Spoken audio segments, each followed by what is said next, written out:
Good morning. Ito po ang aming small type biogas digester dito sa bahay. Yan po. Ito ang outlet niya.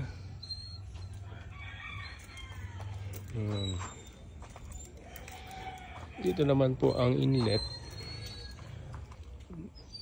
Diyan nilalagay ang mga organic waste. Tsaka doon. Naman po aming biogas.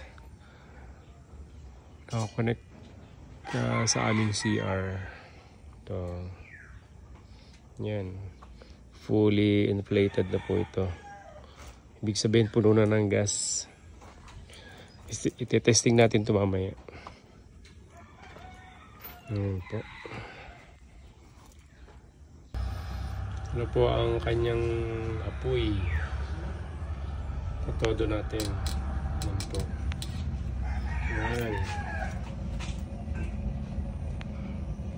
Blue flame. Ano po ating biogas?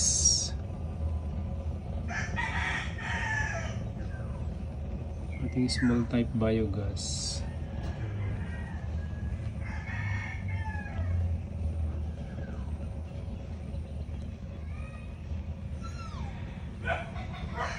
Ang lakas na po yan, makakaluto nito ng pagkain.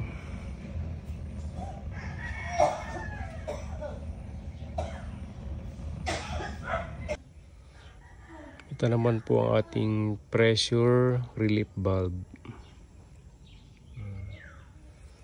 Pag ito po ay sobrang tigas na yan, magre-release siya dito ng gas. Kaya maiwasan po itong sumabog.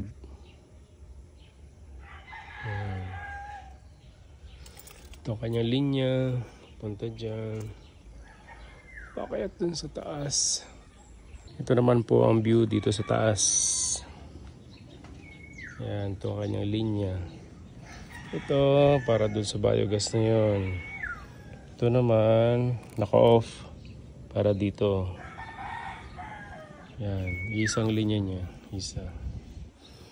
Pag gusto kong gamitin ito, bubuksan ko to. Papatayin ko naman to.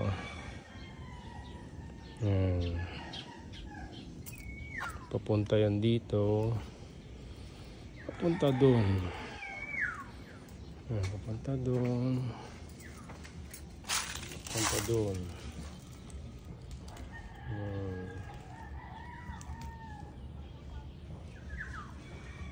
Dito pambukasan niya. Tapos hindi natin. Ayan. Todo natin. Yan po ang kanyang apoy. Blue na blue.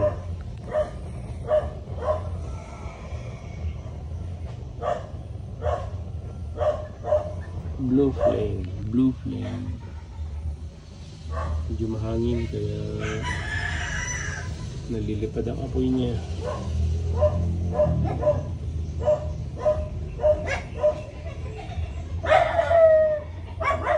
Ayan po ating kalan ng biogas. Ito po ulit ang aming biogas digester dito sa bahay. Ito po yung small type, 2 meter by 2 meter. Ito naman yung matagal na naming biogas digester. Gamit ang human waste galing dun sa CR namin sa taas. Yan po.